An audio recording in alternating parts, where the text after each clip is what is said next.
This is BBC comes to do a documentary about pirate radio. They're showing round, innit, right?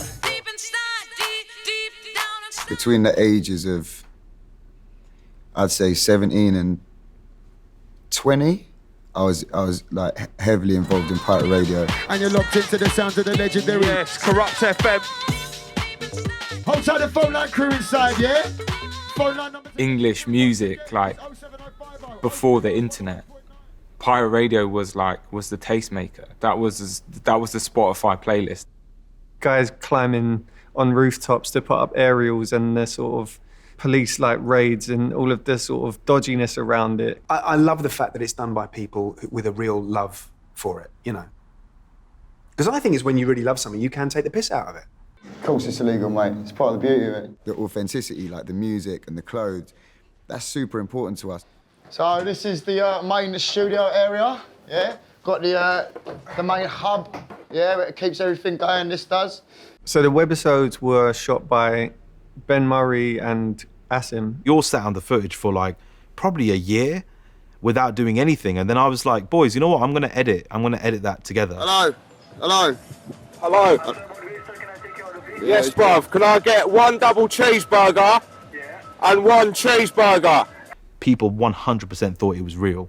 And we used to get loads of hate comments. We used to get loads of fucking chavs, get a job. So then we started sort of thinking, well, if we're going to do it, let's do it properly and have like a bit of a plan and stuff. They would turn up at my house and I'd be like, oh, fucking hell, we've got to do this again today. Like, I'd die for radio. This is what I'm going to be doing all my life, do you know what I mean? yeah, I'd die for radio. We started noticing that a few people had been tweeting about it, like, you know, a few like celebrities had found out about it, people in the industry, so we're like, okay, it's not just our friends on Facebook. I downloaded this software that would send out the episodes to all these people. It's inspired by The Office, Tower Block Dreams and Alan Partridge, mockumentary following people of various social backgrounds who all have two things in common. They live in Brentford and they just do nothing. I guess it's got, you know, let's face it, it's got a little bit of DNA from The Office, the mockumentary.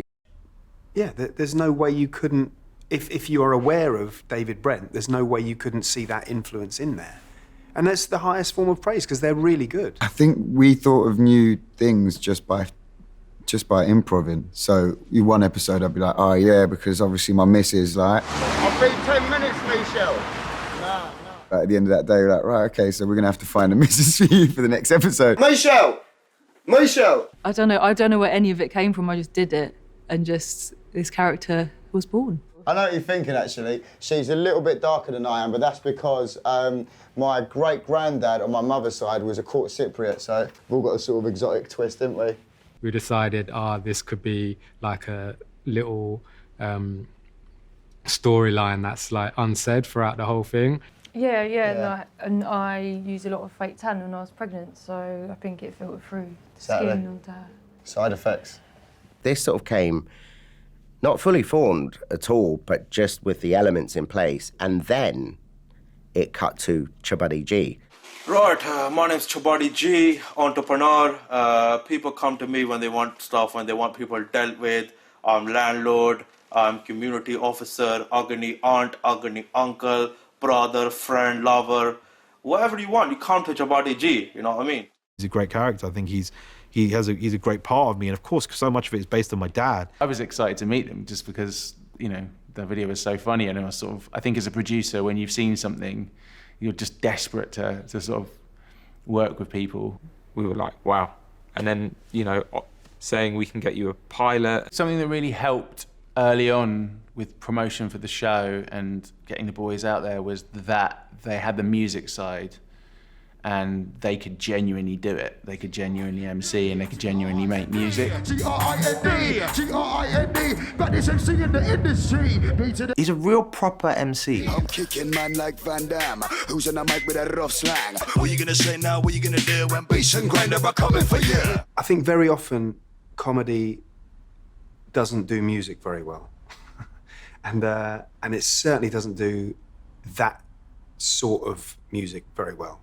Because why would it? You know, because most people who've been to Oxford or Cambridge or RADA don't really know about spitting bars. Something like that. Something like that. Something like that. No, nothing like that. Comedy and music. We are the outsiders of both. Richard Curtis called me up, was like, can I get Kurupting FM on? Idiot. We started to pick up some nominations. We were nominated against Fleabag, and everyone thought, well, Fleabag's going to fucking win that, of course. The BAFTA goes to People Just Do Nothing. And then when we won, it was just a completely surreal moment, you know.